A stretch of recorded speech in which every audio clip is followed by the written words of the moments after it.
Amados irmãos, estamos diante de um texto, talvez um texto muito pouco lido pelos cristãos. Na verdade, o livro do Apocalipse, grego Apocalipse, hebraico razão, ambas as palavras querem dizer revelação. O livro da revelação, eu acredito que por ser um livro cheio de significados, cheio de metáforas, cheio de várias outras coisas, dificulta o entendimento da maioria dos cristãos, principalmente, irmã Cida, daqueles que têm pouca intimidade com a Bíblia, não aqueles que leem, porque muitos leem a Bíblia, mas são poucos aqueles que de fato têm um entendimento profundo daquilo que está escrito.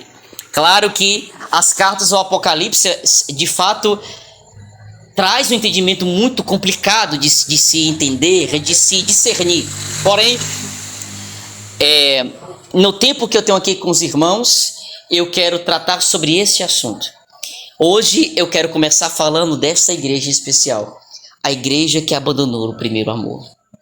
Bom, aqui está claro, amados irmãos, que as 7 igrejas da Ásia Menor são originalmente destinadas aqui e claras no livro do Apocalipse. Agora, quando nós nos deparamos com isso, é muito interessante ressaltar um ponto aqui, antes de começar aqui a aplicar a pregação. Por que 7 igrejas? Por que 7 igrejas? Primeiramente, irmãos, precisamos entender que o número 7 aqui em Apocalipse, ele é muito representativo na construção do livro de Apocalipse. Nos 22 capítulos que aqui estão, esse número 7, ou essa composição 7, é muito representativo aqui neste livro.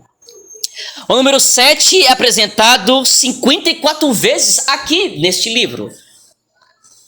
E se é apresentado dessa forma tão veemente, tão repetida, é porque Deus está querendo mostrar algo aqui somente nessa contagem. Para você ter ideia, preste atenção, são 7 igrejas, são 7 estrelas, são 7 espíritos, são 7 selos, são 7 trombetas, são 7 taças e etc. Então, irmãos, implicitamente temos várias aplicações, como 7 sessões que dividem o livro, 7 bem-aventuranças, 7 referências à palavra de Deus, 7 vezes a referência do Todo-Poderoso e etc. Então, basicamente, amados irmãos, número 7 no Apocalipse aqui representa algo muito interessante. O que, Lucas? Aqui na introdução, para nós entendermos o que eu quero falar essa noite aqui. Basicamente, o número 7 em Apocalipse representa totalidade, algo que é completo, perfeição. Amém? Sendo assim, uma boa explicação para nós entendermos aqui o texto, aqui da minha introdução, saber o porquê de 7 igrejas. As 7 igrejas é uma indicação de que o livro é atual para todas as igrejas. Olha aí.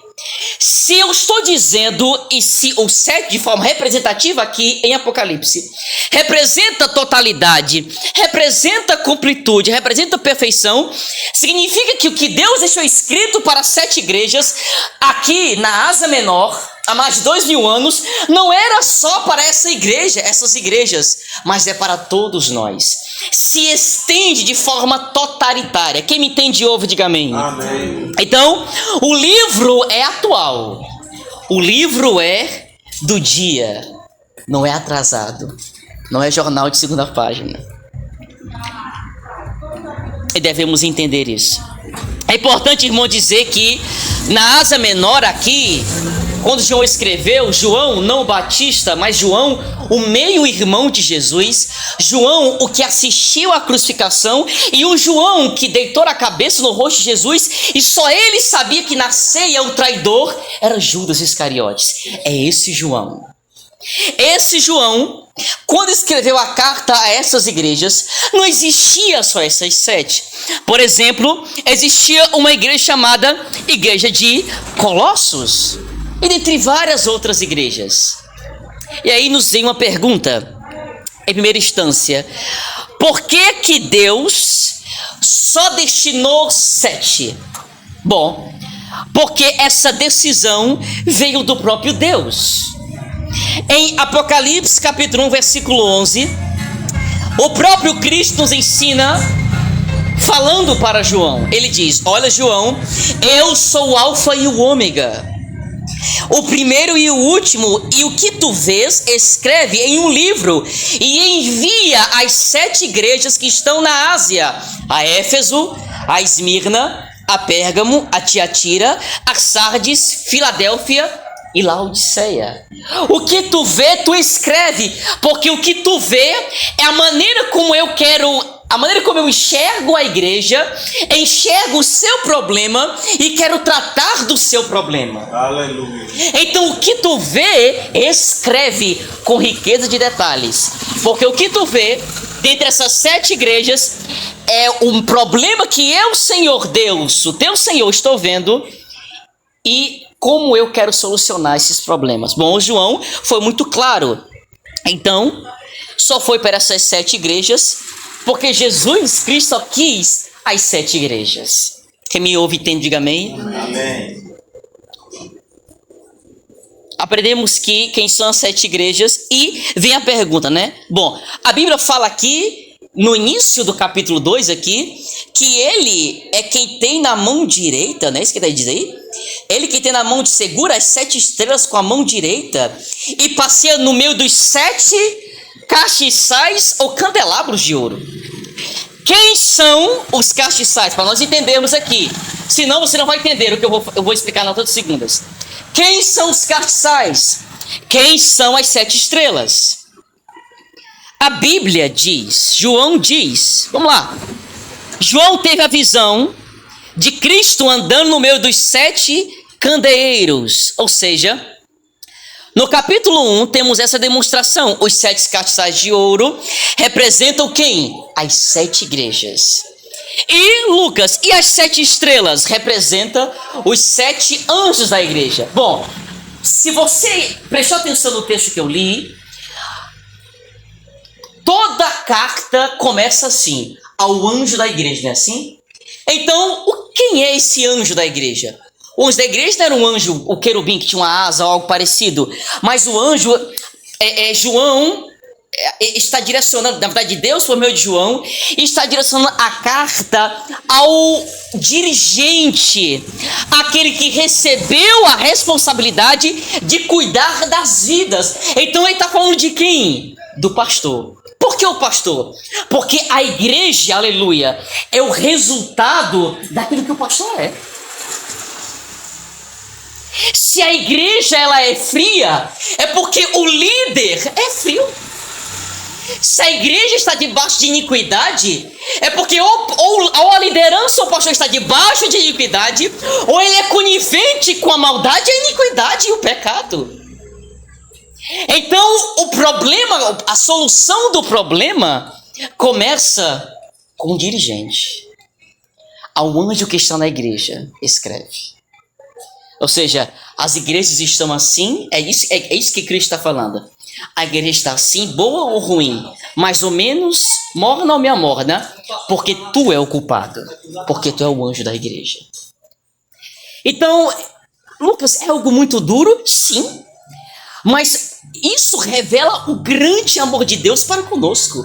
Ele nos ama tanto, irmãos, que nos saculeja ao ponto de fazer-nos enxergar que nós estamos errados quando estamos errados, a fim de que voltemos para o caminho certo, endireitamos as veredas dos caminhos santos do Senhor. E porque Ele nos ama, Ele age de forma dura mesmo, a fim de nos acordar. Então todas as cartas são direcionadas ao anjo da igreja, ao dirigente. Em detalhe, essa palavra anjo significa mensageiro. É interessante. O pastor, ele é o mensageiro. Ou seja, como assim, Lucas? Ele tem a incumbência. Olha que coisa importante. Vai pensando aí. Ele tem a incumbência de trazer para os ouvintes a mensagem de quem? Não dele, mas a mensagem de Deus. Então, se ele usa do púlpito simplesmente para desabafar, se ele usa do púlpito simplesmente para questionar algo que ele não está gostando, simplesmente para vomitar aquilo que está preso em sua garganta ou goela, não importa o local, ele está usando do púlpito de maneira leviana, porque este lugar que eu estou, e esse lugar que o pastor está, que é o altar, ele tem uma incumbência primordial: entregar a mensagem de Deus à igreja, quer seja dura, quer não. A função do pastor é entregar às ovelhas aquilo que Deus entregou para ele, não aquilo que ele acha que é melhor, não aquilo que ele acha que o público vai se sentir melhor. Nós temos que pregar aquilo que Deus nos manda. Aleluia. Por mais que aquilo que Deus nos manda contrarie princípios de muitos, se foi Deus que nos entregou, nós temos que falar. Essa é a função do pastor. Eu não poderia deixar isso aqui aberto. Não poderia. Está gravando.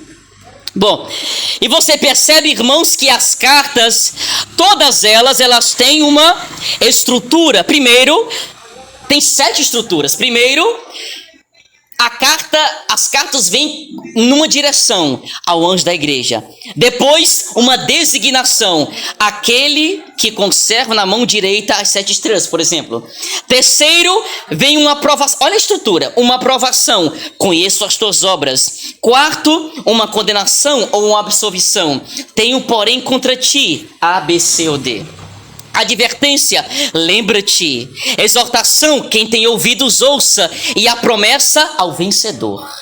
Então, a estrutura de todas as cartas são assim. Bendito seja o nome do Senhor. Aleluia.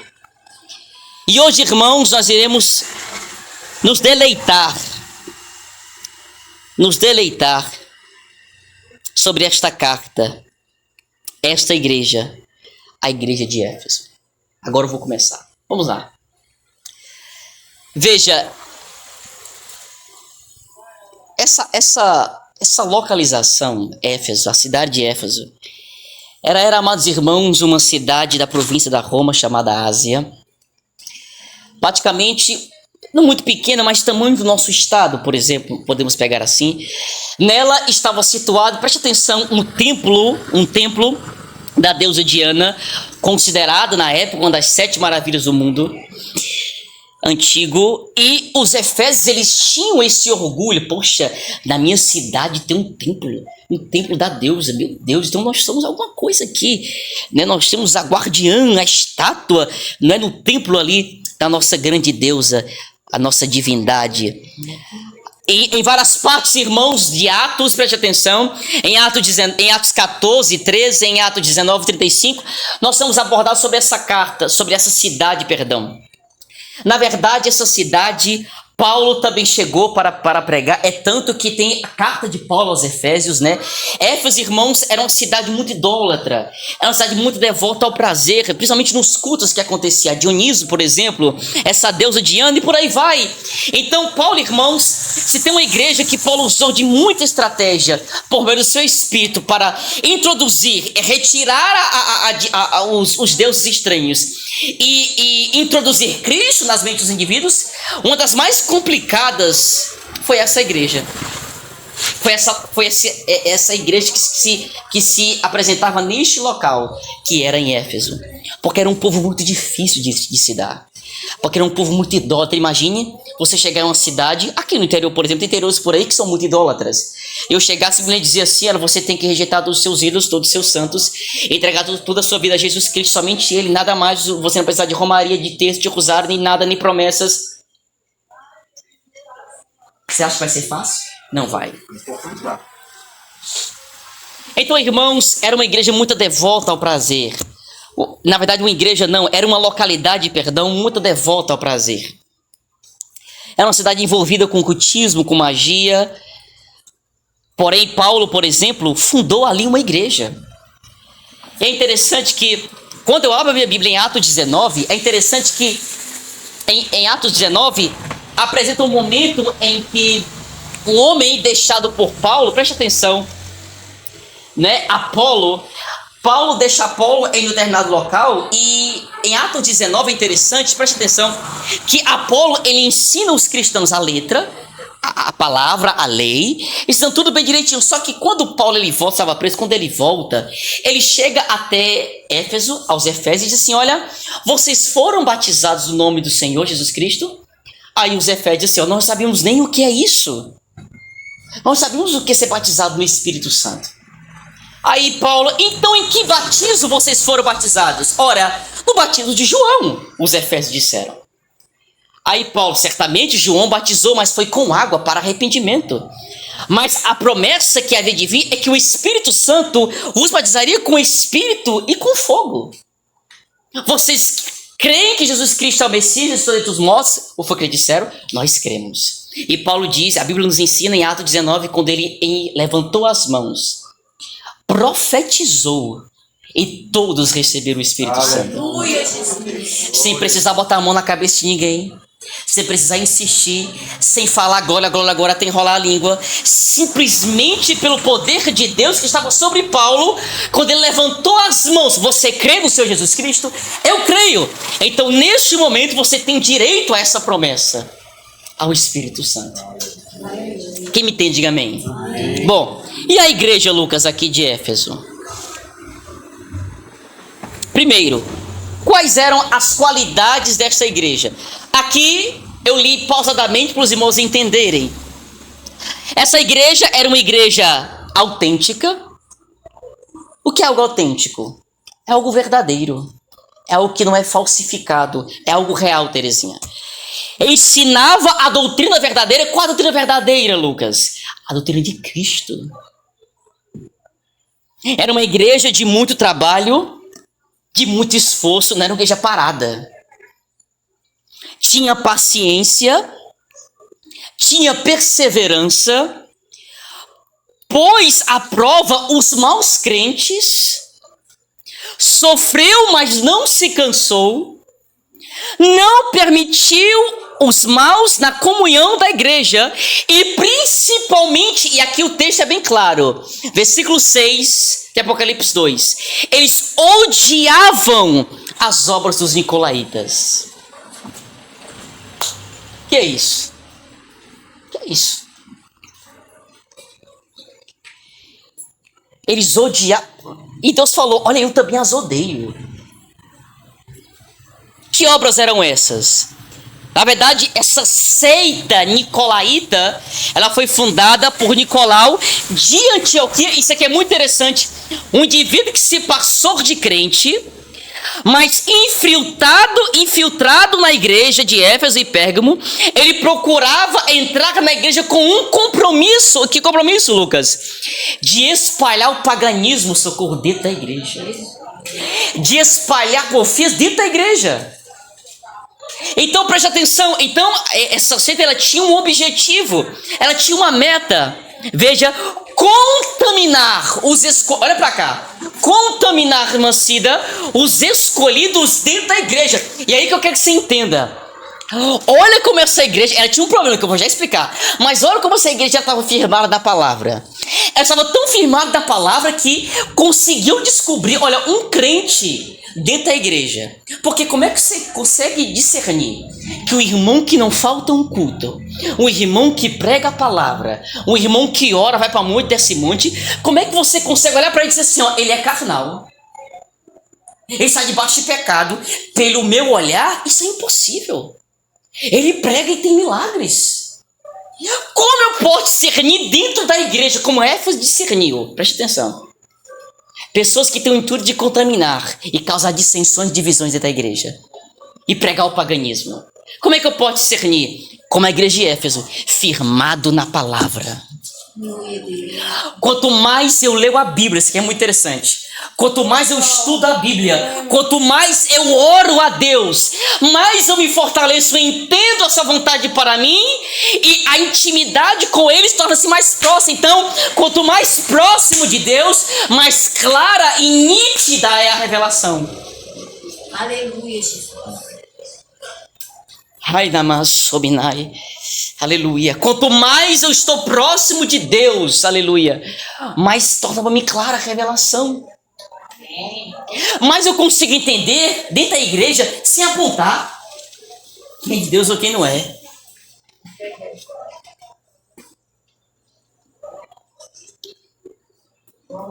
Tem algo que eu admiro em ti, Efésios. Você odeia as obras dos nicolaítas.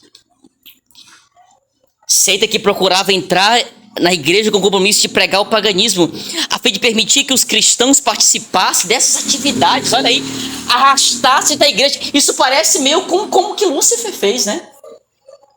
Você imagine com sádico e com bom, não em bondade, bom no que faz. Com sádico e com bom no que faz o diabo é. Lúcifer, que foi capaz de corromper os anjos que estavam na presença do próprio Deus a ficarem do seu lado. E ficarem contra o próprio Deus na presença de Deus. Então, se ele fez isso com anjos, que dirá nós? Isso nos vem um lembrete que eu tenho que orar mais.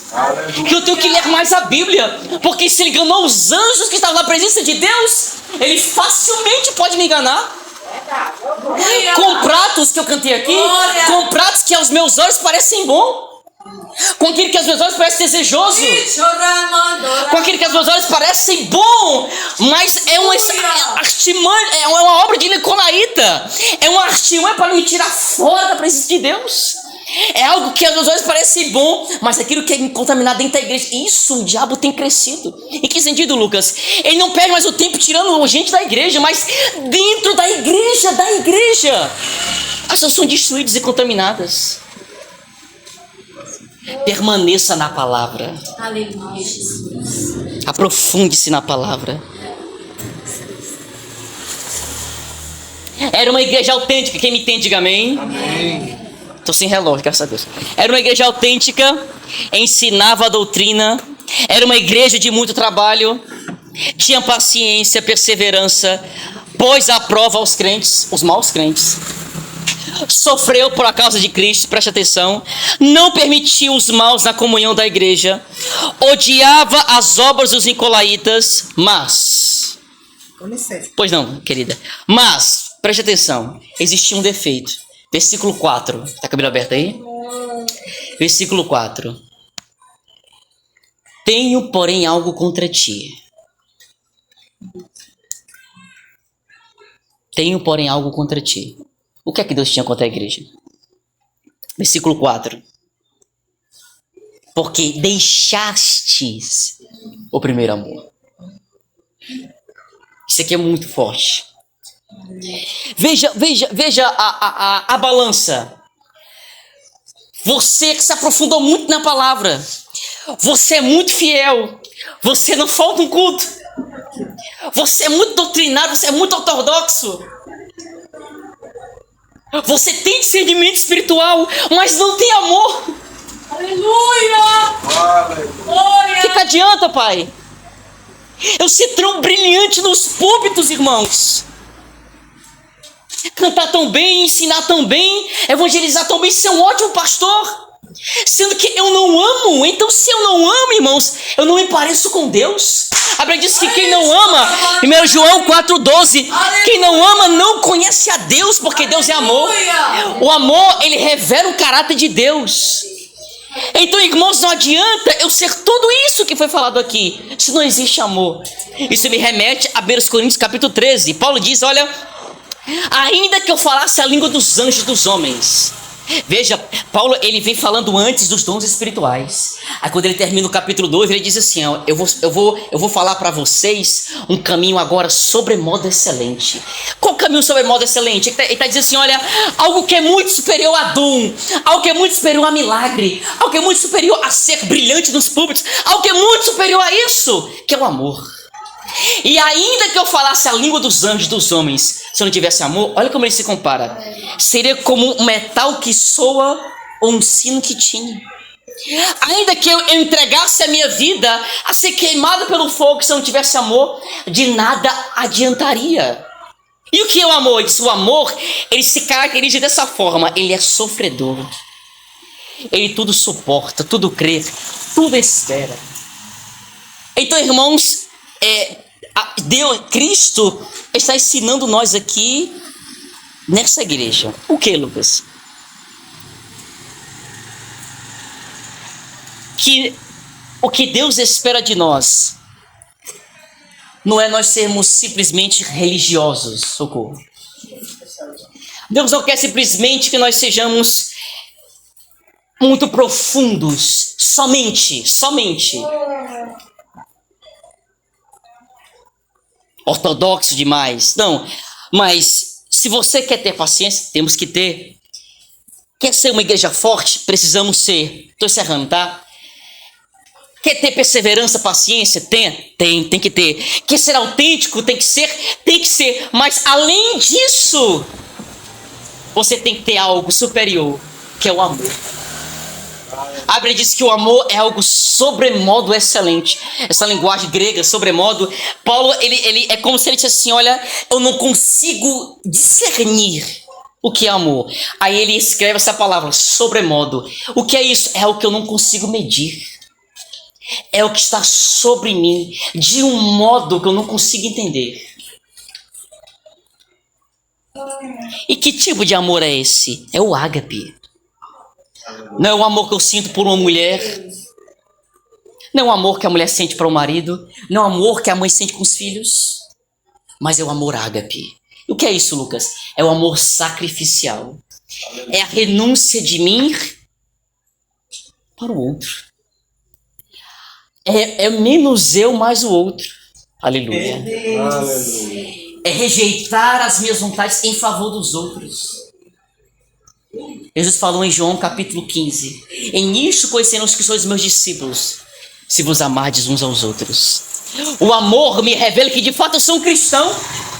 Mas o que adianta, irmãos, eu ter uma igreja brilhante, pujante, bonita, estruturada, abarrotada de pessoas, sendo que eu não me importo com os outros. Sendo que eu não me importo com o outro que está do meu lado, que está sofrendo, que está morrendo. Eu não me importo com o outro, eu me importo comigo. Eu não estou nem aí se a igreja, se o irmão já sai, se o irmão vai embora, não tem nem. O importante é que está todo mundo aqui. O importante é que eu estou recebendo e que o negócio está crescendo, o negócio está andando, eu não me importo com os outros. As igrejas de hoje, elas crescem em uma filosofia demoníaca, que é a filosofia do pragmatismo. O que é isso, Lucas? O pragmatismo é aquela filosofia. Eu não estou preocupado com os resultados, eu estou preocupado com aquilo que funciona. É o pragmatismo. Funcionou? Então tá certo. Se vai fazer bem ou mal para ti, eu não estou me importando. Lucas, isso é um desabafo? Não, é o que está escrito. Precisa desabafar. Aqui no lugar tem gente desabafar. Eu estou ensinando e te aplicando o que está escrito. Que não adianta. Olha como faz sentido. Não adianta eu ser pujante, não adianta eu ser bem sucedido se eu não amo os outros. E veja, o amor, ele é diferente da paixão. O amor, ele não enlouquece. O amor, ele é racional. O que isso quer dizer, Lucas? Que eu amo, mas eu respeito. Eu amo, mas eu entendo. Eu amo, não precisa estar grudado direto. Eu amo pelo que você é. Então, às vezes, Jesus está dizendo assim, olha, tu tem tudo isso, Éfeso, mas tu não tem amor. O Espírito Santo de Deus. Sabe o que é isso? É tipo alguém correr. Aí chegar no final da corrida, o cara diz assim, ó, não precisa mais não. O que adiantou? Tava hoje no trabalho e tem um funcionário lá que falta muito, irmãos. O emprego tão bom que ele vive faltando. E hoje, um rapaz aqui era ímpio, ele disse assim pra mim, viu pai? Disse assim pra mim, disse, olha Lucas, o rapaz tá faltando muito, né? Mas é porque realmente o contrato vai acabar, vai demitir todo mundo, tal. Mas Lucas, se ele entendesse que assim, ó, não é simplesmente o fato, vai acabar, então vou fazer o que eu quiser. Mas como eu vou sair? Olha ele dizendo pra mim. Eu vou sair o quê? Esse indivíduo aí vai sair como? Acabou o contrato, mas como é que ele vai sair? Um indivíduo que usava de leviandade, fingia estar doente e não estava, mentia para ficar em casa. Então ele vai ser enxergado, ele diz para mim, com qualquer outra coisa. E quando a empresa precisar de novo, o último que vai ser lembrado é ele. Então, De que forma nós estamos representando a Deus? Qual é a nossa marca primordial? Quero terminar aqui. Qual é a nossa marca primordial? É o amor? Eu sou conhecido porque eu amo. E nisto conhecereis que sois meus discípulos, se vos amardes uns aos outros. Aleluia. Deixa eu terminar. Versículo de número 5. Eu quero dar a solução, quero dar o remédio. Lembra-te, portanto, de onde caíste. Arrepende-te. Faz as primeiras obras. Vamos parar aqui. Veja. Qual é o primeiro conselho? Primeiro, lembra de onde caíste. Veja. É interessante isso aqui. Você estava indo bem. Olha para cá, estou encerrando, tá? Você estava indo bem. Mas de repente algo aconteceu na tua vida que tirou de você essa comunhão. Que você não ora mais como antes. Olha aí. Que você não lê e não tem mais um prazer de ler a Bíblia como você lia antes. Agora, qual é a pergunta de Deus? Não é qual a gestão de Deus, de Cristo? Lembra de onde caíste. É tipo assim, olha. Aonde foi a raiz do teu problema? Parece algo psicológico, não é assim, pai? Parece algo psicológico. Quando alguém está com problema de ansiedade, algum problema psicológico, o psicólogo, o psiquiatra, ele senta e diz: ei, de onde é que surgiu isso? Não, eu vim assim de repente. Não, de onde é que surgiu isso? Por que você está doente? Por que você está achando que todo mundo está te perseguindo? Por que você achou... O que foi que aconteceu? Aí disse: não, pai, sabe o que aconteceu? Papai, o meu pai batia, tal. E sim, ele vai narrar uma história. Aí ele, escutando, ele vai te dar o remédio. Então, aqui é algo muito interessante que eu quero aplicar aqui. Veja, se eu estou doente, vamos aplicar aqui. Se eu estou doente, pai, existe um negócio aqui, eu estou doente. Eu tenho que ir para onde? Pro médico. Veja, vamos lá. Veja, o princípio de cura começa... Não é quando o médico me passa a receita. O princípio de cura não começa quando o médico receita para mim o que eu devo tomar. Tantas horas, tantos dias, não é assim? Não é assim, não é assim. Tantas horas, tantos dias. Não. O princípio de cura começa quando eu assumo que estou doente. Quando eu assumo que estou doente e preciso ser curado. E por que eu assumi ser doente? Porque eu encontrei a causa. Ó, eu estou sentindo a dor aqui. Aí aqui, então você tem que ir pro médico. E direcionado pelo médico, ele vai te dar o remédio certo. Então, aonde nós caímos? Lembra de quando você era no começo? O fervor que você tinha? É isso que está dizendo. Nós jamais iremos fazer o que fazíamos. Nós jamais iremos fazer o que fazíamos se não olhar para trás e enxergarmos aonde nós escorregamos. Porque quando eu olho para trás, não é que Deus quer que eu retroceda. Aprende isso aqui. Mas Ele está dizendo assim: olha, o que eu espero de você é que você conserve o seu fervor. É que você não pare de ter intimidade comigo. Aleluia. Que você não pare de me adorar. Que você conserve o seu amor por mim. E Lucas, quando eu reconhecer aonde eu caí, o que é que eu faço? Segundo passo, arrependa-se. Arrependimento é voltar, é mudar a mente, mudar as ações, é deixar de fazer o que eu fazia. E agora, pratica as primeiras obras, pratica o que você fazia lá no começo. Realiza o que você fazia lá no começo. Mas Lucas, e se eu for rebelde? E se eu não der ouvidos? Então virei a ti rapidamente, versículo 5, e removerei o teu candelabro. E se não te arrependeres. Mas Lucas, eu quero mudar a minha vida. Eu quero recomeçar.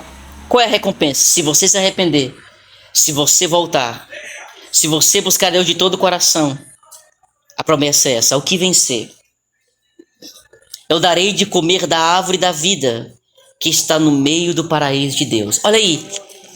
O que Deus está dizendo aqui? Você vai voltar de novo ao Éden. ao lugar da intimidade, Aleluia!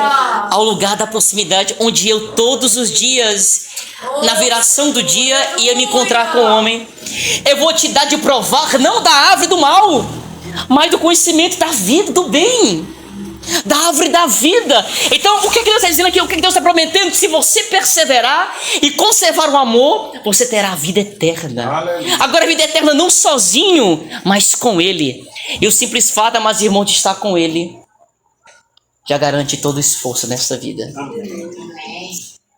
Então, irmãos, que essa palavra fique no seu coração. Tenho certeza que os irmãos aprenderam muito esta noite.